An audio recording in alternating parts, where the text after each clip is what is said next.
most people who buy businesses destroy them in the first year. And that's because they don't know what SEO strategy to actually implement, and most importantly, how. Hi, I'm Jaryd Krause. I'm the host of the Buying Online Businesses podcast, and today I'm speaking with Sophie Brannon. Now, she is an SEO specialist, industry speaker and author from the UK. She's worked agency side for the past 7 years. Most recently, she has worked as a client services director, and she has led SEO campaigns for a range of businesses from small startups to multinationals in highly competitive industries, including finance, health, and tech. And her focus is not on rankings. It's on delivering ROI and showcasing the value of SEO as a digital channel, helping businesses to better attract, engage, and convert their site visitors. So in this podcast episode, Sophie and I talk about why you shouldn't just focus on traffic alone when working on an SEO campaign, what you should be focusing on. We talk about how to start an SEO campaign at the top of funnel, why at the top of funnel, and how to bring people in over time and make that your main goal.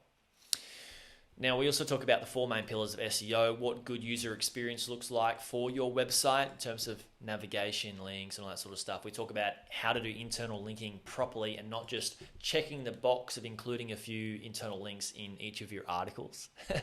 We talk about what multimodal search is and how to prepare for it with your business. We talk about where ego gets in the way of a business that actually wants to scale, and so much more in between. Now, this is such a valuable episode. I'm sure you're going to get so much value from it.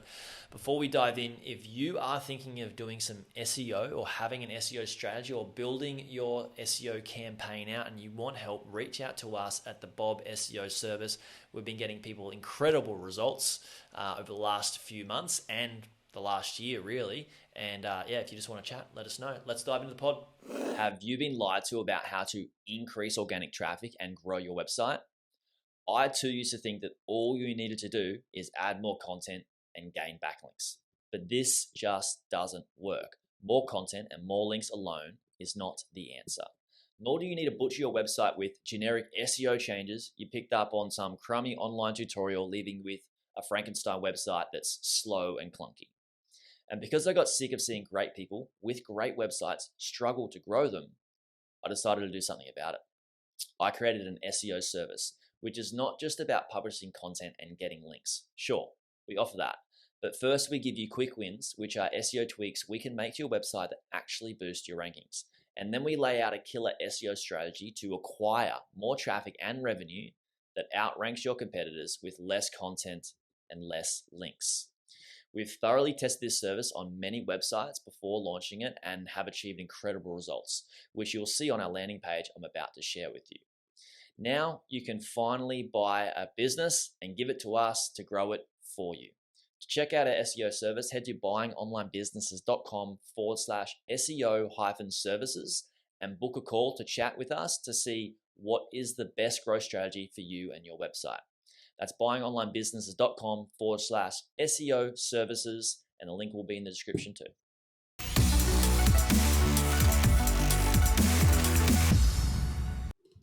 Sophie, welcome. Hey, thank you so much for having me. You are welcome. So you say you don't focus on rankings, but instead results. Can you explain a little bit about what you mean for people listening, that it's not just about ranking on page 1 when it comes to SEO?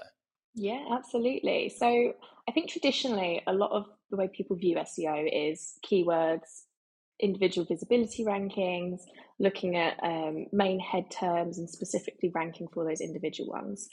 The way SEO has kind of evolved is focusing more on, in my opinion, traffic and some of those actual key metrics that more of those C-suite individuals, people who don't actually work in SEO day to day, really want to focus on. So things like actually the money behind it, transactions, revenue, lead generation, so actually numbers of leads coming through, all different things like these kind of metrics. And the reason for that is because a lot of people in these more C-suite positions, people who don't have a key understanding of SEO, they don't really care about specific positions as such. They care so much more about the actual monetary value behind that, what they're putting in versus what they're getting out. And a keyword ranking in terms of reporting on that isn't going to be giving them that kind of connection, right? So really kind of understanding from their point of view what their objective is for the campaign, what they're really trying to achieve. Is that an increase in organic traffic? Is that an increase in revenue? Is that an increase in transactions? What means the most to them? And actually reporting on and focusing on that avenue and that side of things when you're putting together an SEO strategy is so much more important than just saying, okay, here's a specific keyword, let's try and rank for that. The other thing around that as well is also just looking at like the way Google is changing and the way that search results have changed over time. You can't just rank for a single keyword anymore and expect that to be the same everywhere. So whether you're trying to work in the Australian market, whether you're working in the US market, there's so many variables now. Local search, map listings, people also ask all of these new features that are coming in. So you can't just rely on a single keyword ranking now. Same with SGE, and with that coming in, like the way that the search landscape is just changing over time. Originally it was featured snippets, now it's going to be the SGE AI kind of functionality behind Google. Having just a single keyword ranking now and focusing on that as a specific kind of metric, it's just not going to cut it when it comes to looking at your budgets, looking at really getting that buy-in from people higher up in the business, whether that's agency side or whether that is in-house. Yeah, I love that. Let's talk about that keyword and what the other variables are instead of just ranking for just one keyword soon. I want to break down something else that you said. You mentioned what's your goal, which is the first thing that people should be thinking about is, do you have a product that you want to sell? And if so, what is that product? And how do you make money through that product, and try and make that your goal, and then ranking for a certain keyword, and then your SEO strategy will be built to you achieving that goal, versus what a lot of content site owners do or bloggers do is they think, all right, cool, I got a blog, the goal is more traffic. When in reality, more traffic isn't always going to get you the results, right? Because you could just start ranking for a bunch of things and try and create a content strategy that doesn't give you the right traffic, or the traffic that's actually going to purchase or make you that sort of money.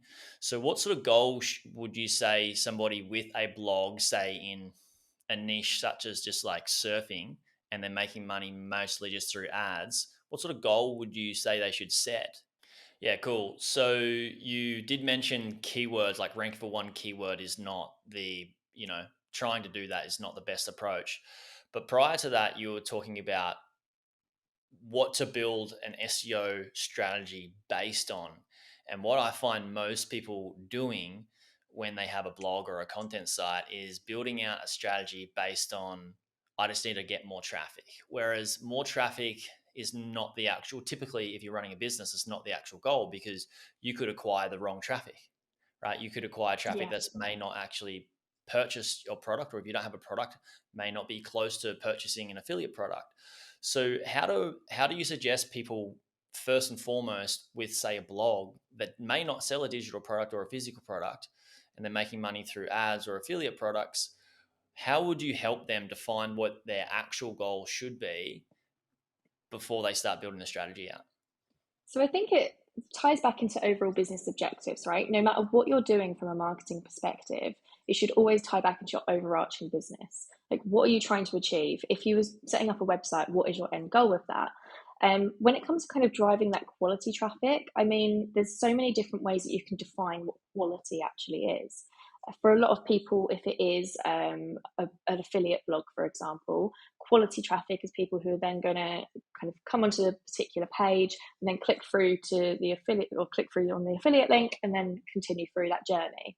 And what that kind of looks like from an SEO strategy point of view, I mean, you could look at the top of the funnel traffic, or the top of the funnel kind of terms, top of the funnel kind of visibility, should I say. And the types of people that are going to come in through there maybe are not even aware that they have a problem. They may be completely unaware that you offer that kind of a product, or you offer that kind of a service, or whatever that is. They may be aware that they have a problem, but they just don't know what the solution is. Like, that kind of top of the funnel avenue is very, very broad. If that is too broad in terms of the traffic you want to drive in the short term, that's very much of a long-term goal. Then you can start looking further down the funnel. Okay, people have a problem. They know what the problem is. They know they need a solution. They're just trying to find what that solution works, or what solution works best for them. So that's where you can build out a really strong content strategy around more of that middle of the funnel opportunity. So looking at particular page types, looking at more kind of answering small product specific questions or service specific questions that people might have that can help them to continue through that journey. And then you can look at bottom of the funnel. Bottom of the funnel are people more likely to convert. The problem with focusing on these people first of all is a lot of the people may not know you exist in the first place. So while it's important that you have a lot of very specific content around, whether that's your affiliate products, whether that's a specific product you're selling, whether that's a service, if you're on more of a lead gen kind of site, really pinpointing down on those people, you're not going to gain a lot very quickly from that, because again, the volume of those people is much smaller than, say, top of the funnel, middle of the funnel. However, they're the ones who are kind of higher quality overall because they're more likely to convert. So you do really have to find that balance from an overall strategy perspective.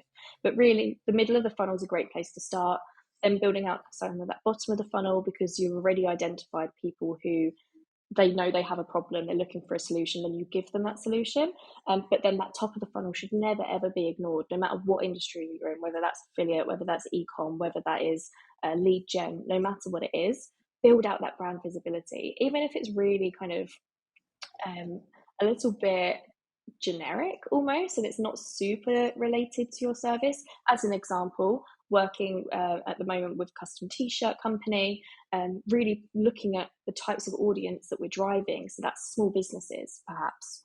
That it could be schools, that could be religious groups, it could be political parties, things like that.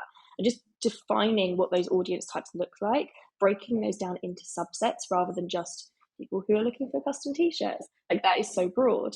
And then just being able to build out content around that, identifying what problems each of those individual subsets have, then helping them to progress through that journey.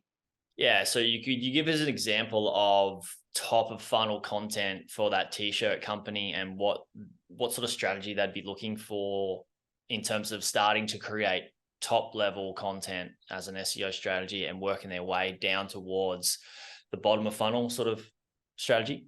Absolutely. So one of the things that that particular site offers is templates. So most of our kind of target audience will come onto the site and they'll have their own design to upload.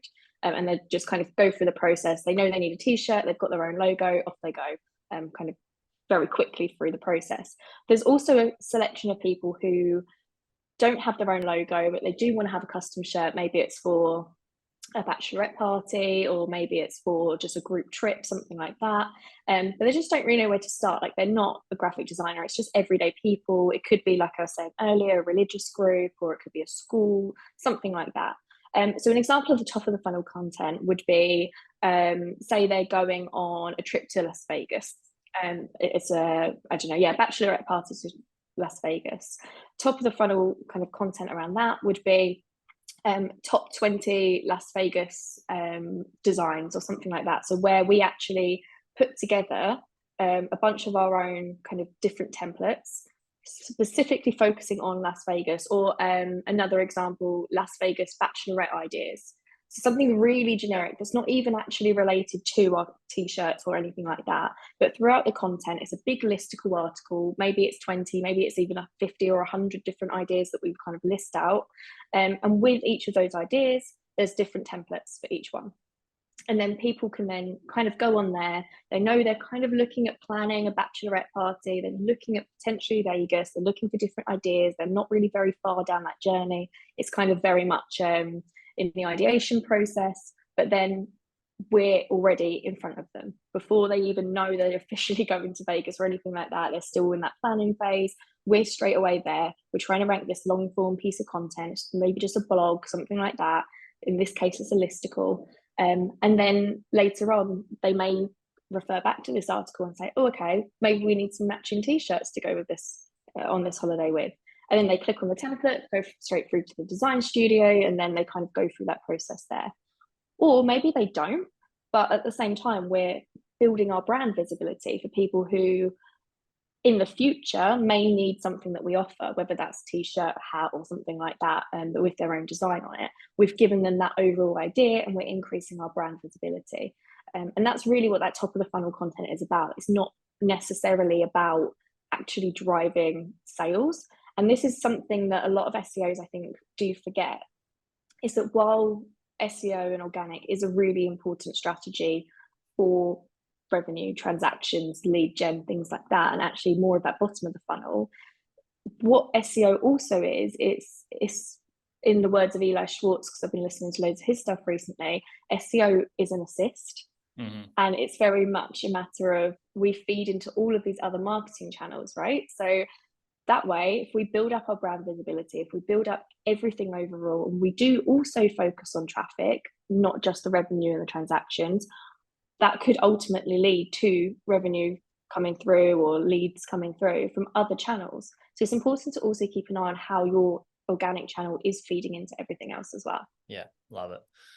So this is for a larger firm, right? I wanted to ask you, like, what does a one-man band business owner do differently with their SEO than, say, a multinational company? Is that just one thing that they would look at, is different levels of the funnel with content strategy? What are some of the other things that multinational companies would be doing with their SEO campaigns compared to like a one-man band, like a blog owner? So I find with a lot of multinational companies, you end up facing a lot of barriers with SEO, because a lot of the time you're trying to really balance that brand versus the SEO. You don't often have a lot of those restrictions when it comes to small businesses, because it is just a one-man band, for example. I still think having that kind of broad range of content, different content types, being as visible as possible at all different stages of the journey is a strategy that's important for all types of businesses, whether they are a blog, one-man band, whether it's a multinational e-commerce site, whether it's, I don't know, Walt Disney, things like that. There's so many different types of content that you can kind of build out, no matter who you are, no matter your size. But the biggest differentiator there is resource and time, and how much you can actually push out. And I think that's where the prioritization efforts come in. One of the things, obviously I'm talking a lot about content, but that's only a very small part of SEO, really. You've got your 3, or should I say 4 main pillars if you're going to split out user experience. What a one-man band blogger should focus on first and foremost is making sure their site's even crawlable and indexable, because they could be building out all of this content, but if like the basic kind of tech SEO elements are not right, say for example the site is completely no indexed and they have no idea, like they could be doing all of this for no reason, nothing's going to change. So with a multinational company, a lot of that would have already been covered, like probably by devs. Whether it's done the right way or not, it's a completely different argument. And that's the whole kind of SEO dev kind of balance that you need to really kind of work out over time. But when it comes to small man band, one man band, kind of blog sites, things like that, just ticking off some of those kind of basic tech SEO elements first, then starting to look at content, and then gradually over time. Another reason why content is so good is because a lot of that could be acquiring links for you over time as well. And that will be kind of focusing on your link efforts, because the chances are a small one-man band isn't going to have budget, time, resource, things like that to focus on digital PR, link acquisition efforts, and all of those different elements. So for small one-man bands, tick off the tech SEO, like the basics, and then focus on the content side. Yeah. This is what I recommend people do when they buy a business. A lot of people listening buy a content site, a blog, and they want to grow it. And first thing they typically do is they just try and work out, all right, how do I build out my content machine? Typically get them to get an SEO order or an SEO on board to clean up core web vitals, clean up any tech SEO issues, because then they're building on a more solid platform. So whatever content they do create, they're putting their best foot forward and they're sort of setting themselves up for success, versus like, let's just try and do what I think I need to do and just chuck a bunch of more content on this site. So I want to talk about the 4, you mentioned 4 pillars of SEO, one being user experience, user design. What are the other 3? Content, offsite, and tech SEO. Okay. A lot of people will refer it as 3 pillars, and that's like just the general way. But I do like to split out UX from tech SEO, because it is different, in my opinion. As much as it all feeds in together, like your content's got to be good for user experience, your tech's got to be good for user experience, etc., etc. Yeah, exactly. I do see it as a separate entity when it comes to more of the more of like the user navigation through the site. So I'm talking about things like checkout experience, or for kind of blog articles, making sure you've not just got like a ton of ads everywhere that people can't actually find content, and stuff like that, which is really common, really, really common. But it just ruins the user experience, and eventually, although Google says it's going to impact you now, it doesn't as much as it probably should. Those kind of like ads, interstitial ads, things like that, will really harm your rankings in the future, because it's all about users now. Yeah, let's go there. We've opened up the user experience can. So with user experience, you've mentioned too many ads is not great. Ezoic have done a study on more ads can equal less revenue because of user experience. And obviously it's going to only evolve more in the future with how Google and search engines rank sites and behave differently. What are some of the other things? Navigation being a big one. Let's talk about navigation. Like, what would you recommend is like a good example of good navigation? When it comes to your actual nav bar in particular, having your main hub pages there, having like, if you're a blog website, for example, having your key category pages in there that then will feed into other pages. Just having a really solid hierarchy. I think one of the things that a lot of particularly blog businesses really struggle with, and I have seen it on a lot of e-com as well, is just cramming too much in there. Like, and you get to a point where you're just like, I just don't even know where to go. Decision fatigue. It's just decision fatigue, right? Yeah, That's what it is. exactly. And you just get to a point, you open up the nav and it's like, okay, there is everything here, but I'm feeling really overwhelmed now, and I'm just probably not going to bother. But then at the other end of that, if you don't have enough, you're no one's ever going to find your pages in the first place unless you have like an insane footer at the bottom, and there's arguments for and against about whether people actually even scroll down to the footer and kind of navigate through that and things like that. People outside of kind of the industry probably won't find your HTML sitemap. That's if you've even got one, and they're definitely not going to use it. And I think SEOs need to remember that, because I feel like there's so much like weighting held on a HTML sitemap of, it's fine, we don't have to have like really strong internal linking or a really solid nav or a really good hierarchy. So we've got our HTML sitemaps, people just find us there. Like, no one even knows what that is. Like, normal people who don't do this every day, right? Yeah. So that's obviously really important as well. So yeah, just like having a really clear structured hierarchy, having balance in terms of like the quantity of things in your navigation, but then generally making sure that you've got a really clear kind of internal linking. And I'm not just talking about kind of links within your content, which is very important, and I will never say that's not, because like that's really strong in terms of relevancy. It's really good for kind of link equity distribution. It's really good for user navigation through the site, having really optimized anchor text. That kind of element should always be done. But even just having, whether it's filters, whether it's kind of like maybe tabs at the top of kind of some of your main category pages, or kind of main kind of blog articles, things like that, that just connects you to really other relevant pieces of information on the site. So if it is a blog site, having your related posts, having different areas that people can navigate to around a similar topic, simply and easily, that looks really good on desktop, looks really good on mobile, because that's the other issue. People tend to make it look good on one. Tends to be on desktop, even if you've got really strong mobile traffic, just because desktop's probably what you're using every day. Whether that's a dev, whether that's an SEO, you kind of do forget to check on mobile sometimes about what that even looks like. And so just having that overall balance. But yeah, just a really strong hierarchy. Just let people find what you want them to find as easily as possible without overwhelming them. Yeah, I like that. I like that a lot, because I think people, when it comes to anything, well, most things in terms of growth, we want to get a result or pull people off the page and make money as soon as possible.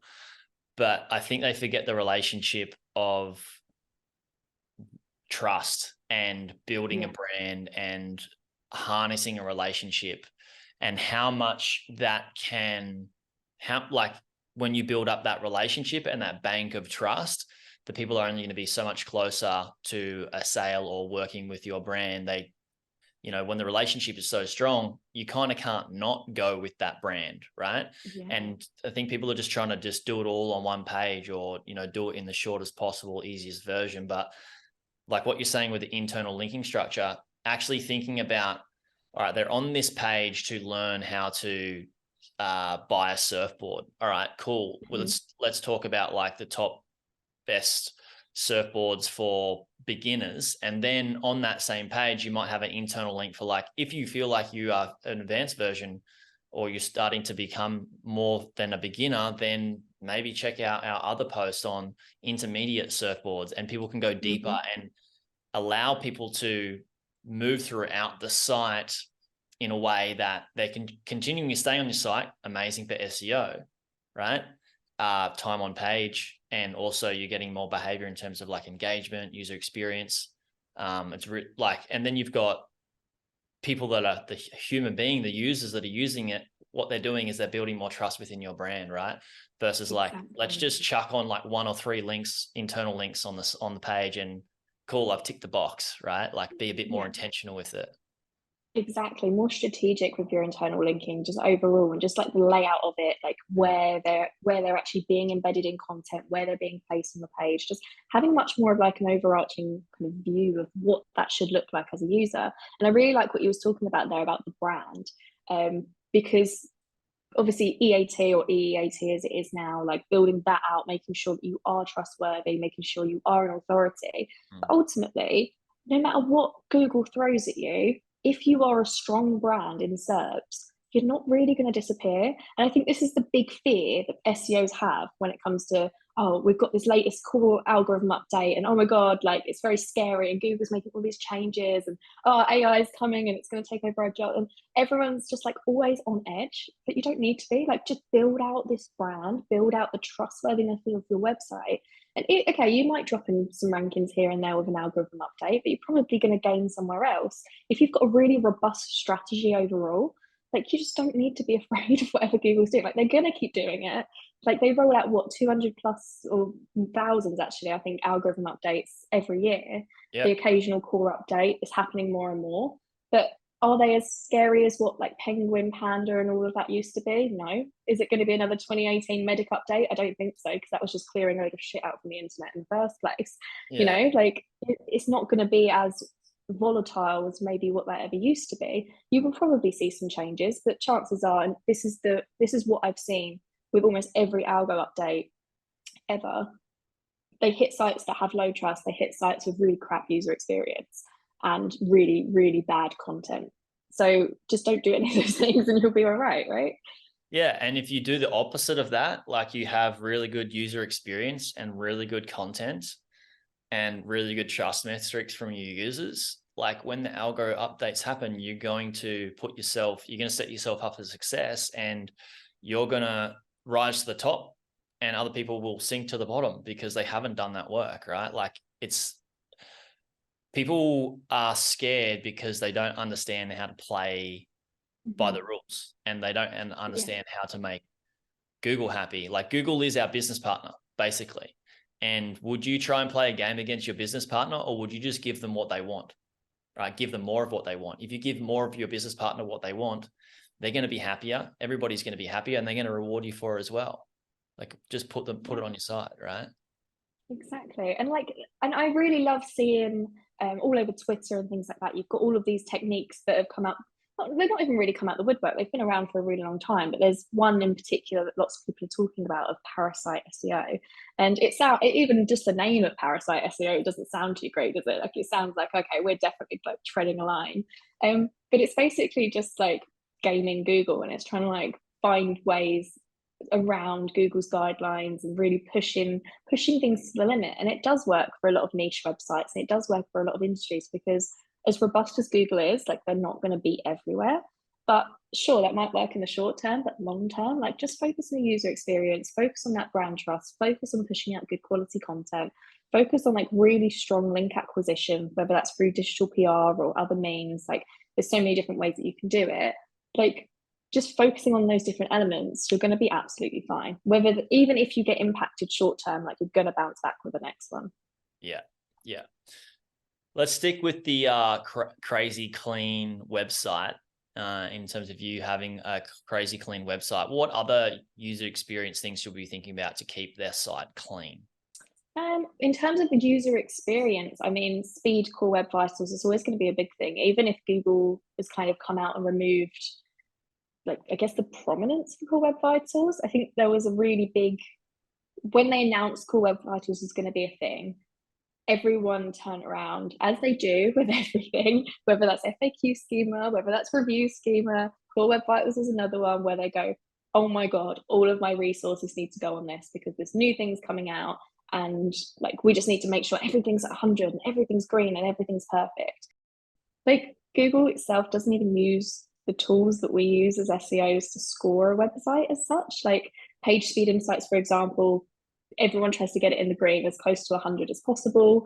It's more of a measurement tool for us as SEOs. Like, Google doesn't use that. And I have seen examples where sites that are slower, according to page speed insights, rank so much higher than sites with like 100 scored. But the reason for that is because the other side of user experience, not just speed, obviously speed is very important, not detracting from that at all. Like, it is important to have it very fast, but if it's like within 0.5 seconds or something like that, there's other elements of user experience, like we was talking about, having too many ads on a page, interstitial ads that are popping up all the time and you can't actually navigate or read the content. Now, a really good example of this, and this is spoken about a lot, particularly digital PR, is a UK company called Reach PLC. They're basically a large news site, and they just have like, they own like all of the local newspapers essentially. And on their site, as you're going through, there's just a ton of ads everywhere, so you can't even actually read the articles at all. Like, it's really difficult. You don't know the difference between an article and an ad sometimes, right? Exactly. And that's just really confusing for people. And I get it from like a trying to make people click on the ads perspective, because you're going to get paid, like, awesome. But all you're doing really is frustrating people. So like, really strategic placement is so much more important from a user perspective. Yeah, I would not want to make money by people clicking on ads that aren't what they want, and have a more frustrated experience by that happening within my domain and my site. It's crazy, right? Yeah, it is. Multimodal search. What is it? You say it's just around the corner. What is multimodal search? It's interesting is what it is. Yeah. Very interesting. So things like Google Lens coming out. Now we've obviously got all of different types of AI that's potentially impacting the way we search, the way we do things day to day, the way we as SEOs kind of work. Just really different ways that you're able to use a search engine. So the big one back in, I want to say like 2012, that everyone was talking about was voice search, and voice search is going to change the way like people do SEO and the whole search landscape, things like that. I know, like, myself personally, huge fan of the Amazon Alexas. Like, I think we've got 3 or 4 in the house, something like that. Speaking to my American colleagues, I think they've got something of like 7 or 8 different voice search kind of assistants and things like that. Wow. But they're actually using it more for just switching on and lights and stuff, you know, like actually connecting all of those kind of things. Like, it's super cool. I'm a little bit too afraid about like the kind of technology to have it control most of my house so far, but we'll see, we'll get there. But pulling that back into kind of search landscape, Google Lens, you take a picture of a particular item and it pops up with what that item is, where you can buy it from, if it can find it. It's not perfect. I think it's going to take a really long time for that to happen. And then just other like search generative experiences. So obviously SGE itself coming in, changing kind of the search landscape, potentially changing how people do SEO strategy. And just all of these just other types of ways that people are actually using Google as a search engine. TikTok, prime example, coming in. They've just released their new shop feature that's potentially, I say potentially, going to take over e-commerce. I mean, Instagram released Instagram shop and that died out pretty quickly. So, you know, but there's different generations that search in different ways and that kind of use things differently. Amazon came in and completely kind of upturned e-commerce. Will Google ever not be the big one? I don't think so. I think if anything ever becomes that big of a threat, Google will just buy it anyway. And they'll just use it as part, like, they can, why wouldn't they? They did it with YouTube, you know, So yeah, there's all of these different types of ways that people are searching, different kind of results, different kind of almost search engines themselves. So like I say, with TikTok, with Amazon, Google Lens, like there's just different ways that people are able to find what they're looking for, and just being able to really adapt your strategy around those things. So whether that's building out kind of more visibility on platforms like TikTok, but only if that's where your audience actually is, making sure your images are compatible with Google Lens. I mean, that's just making sure they're really optimized, making sure that alt tags are correct, making sure they're high quality images. You know, that should be done anyway from a user experience perspective. Making sure you've got good quality content that answers people's questions, and that might potentially pop up when it comes to kind of voice search and things like that. Well, you're probably never going to get referenced, even if that content comes in, because you're just feeding the AI bot anyway. But then eventually, like, you're going to show up and people also ask. You're going to potentially show up better in SGE. You're going to really rank higher for a lot of your terms because you're giving people what they want. And that's what SEO is all about. Just like do really good content, do really good things on your website that people actually enjoy. Like, it's not that difficult.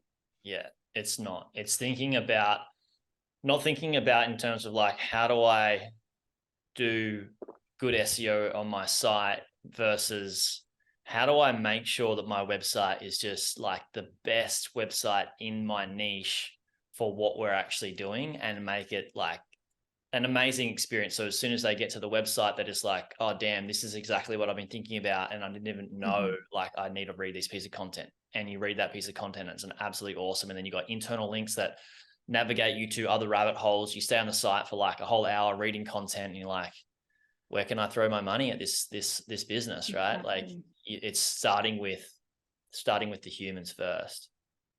100%. And again, I mean, it's everything that Google's ever told us to do is focus on users first.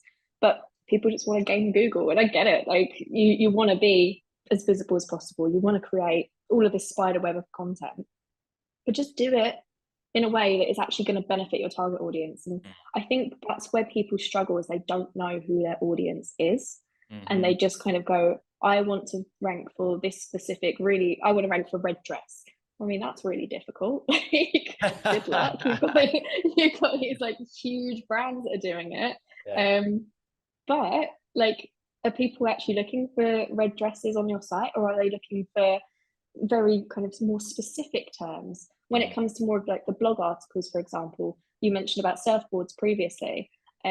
Is your target audience just beginners? Can you build out kind of content all around, like a hub and spoke kind of strategy of all of this kind of long tail terms, all of these different articles around different types of beginner surfboards, surf techniques, like areas to surf that are best for beginners? You know, there's all of this. People don't just stay beginners for long. Like, they then practice and things kind of get better and everything. Well, then intermediate, then expert, and then you can just build out this huge site of all of this really good content. But you're starting with a very niche audience that then you're building out and growing as your audience grows as well. Yeah, I love that. And what I've realized to take the ego out of a business, and the like saying, oh, I grew my business this way. If you just take yourself out of the picture and you just listen to what your audience wants, you might start at the very beginning, and then just by evolution of you creating awesome content and answering their questions, there's going to be more questions that pop up, and there's going to be more feedback that they need, and you're going to see that people are going to go to the next part of the journey or to the next step. Of course, then you're just learning from them, and they're building, if you listen to them and give them what they want, they're technically building the business for you. They're telling you what they need. Exactly. They're telling you what they're spending money on. They're telling you what they're spending time on the next step. If you just give them what they need, they're building the business for you. And it's easier. You just need to learn to listen to the business and tune into the business, right? 100%. And like, this is where that kind of ego element can actually really harm, whether it's an SEO strategy or just general marketing. And I'll give you an example of this. I was working with a financial investment company, and they offered expert insights. So they essentially were just like giving people access to professionals in the industry who could then give them advice on whether or not they should invest in specific businesses, to kind of put it as easily as I can. It's very, very intricate. But they refused to have any reference of expert insights on their website. And they were like, oh no, we're this, we don't want to reference ourselves as what we do. We want to be this other kind of company. We want to build out this new product and this new kind of service that no one's even looking for yet. Awesome.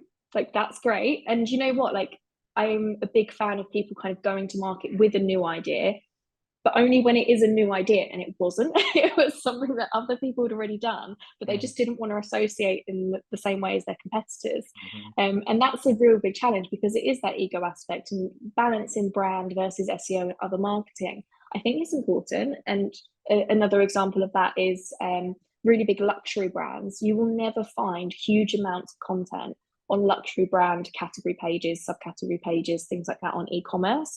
And you especially won't find certain types of content on kind of more of the blog side of things, blog businesses, when it comes to luxury brands, because they're very protective of that kind of brand and the niche that they're kind of building into. So there is an element of balance there, but you also have to, as you say, pull your ego out of it a little bit and actually look at who you're talking to as a business. Who is your target audience? What are they looking for? How are they searching? What does your business mean to them at the end of the day? Because it can mean something completely different to you. And when you've built the business, when you've buried yourself in the business, when you're even just coming into the business as like a separate entity, you don't always have that bigger picture. You're very tunnel visioned. So it is important to have that kind of outsider perspective, whether that's in surveys, whether that's in having a consultant come in and kind of look at it from a bigger perspective, whether that's having kind of an external SEO team or just a general marketing advisor, something like that. They can just give you that bigger picture, because they could say, okay, here's your total addressable market. It's huge, but all you're focusing on is this tiny little bubble.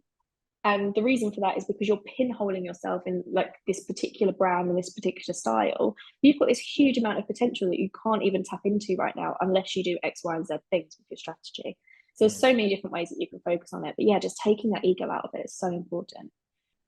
Yeah, in every aspect. I used to say, oh, I've done really well, I've grown this business, but I didn't, grow my business. Like, I have to give all the credit to everybody else, because they literally just like told me what to do, like what they need, and I just give it to them. Like, and I think that's the smartest way to do it anyway. If you're, depending on what you like, if you think about it in the terms of ego, people, like, it's funny that they might want to achieve a certain level in their business or have a certain brand, and some people will measure companies by the size of their team, right? Yeah. And they like want to get to like 100-person team or something ridiculous, whatever it is. And it might not be ridiculous to some people. It might be something awesome and an achievement they really want to do. But to get to that 100-person team from 5, like, you can't not listen to what your customers want. Otherwise, you're just going to hire all these people and try and make business work versus grow it organically from the inside out, right? Yeah, exactly. Yeah. And that's really where those big barriers come in. It's that ego, and it can destroy businesses really, really easily, because they just pigeonhole themselves in like a way that they actually end up not being able to break out of. So sometimes you do just need that kind of external advice and opinion, and just look at your target audience, look at what they need. Exactly. Awesome. Thanks so much for coming on, Sophie. We finally made it happen, even with all the tech issues. Really appreciate you coming and having a chat. Where can we send people to find out more about what you're up to? Yeah, definitely head over to my Twitter. It's at Sophie Brannon, and also my LinkedIn as well. I've been a little bit quiet since going traveling and things like that, but I'm back now. I am going to be going full force and like sharing lots of insights, all those different types of things. And then also my website as well is just sophiebrannon.com. So I'd love you to all check it out. And thank you so much for having me. You're welcome. Check those links out in the show note, guys, and I'll see you on the next one. Hey, YouTube watcher, if you thought that video was good, you should check out this video here on the 2 best types of websites beginners should buy. Or check out my playlist on how I made my first 100K from buying websites and how to do due diligence. Check it out. It's an awesome playlist. You'll enjoy it.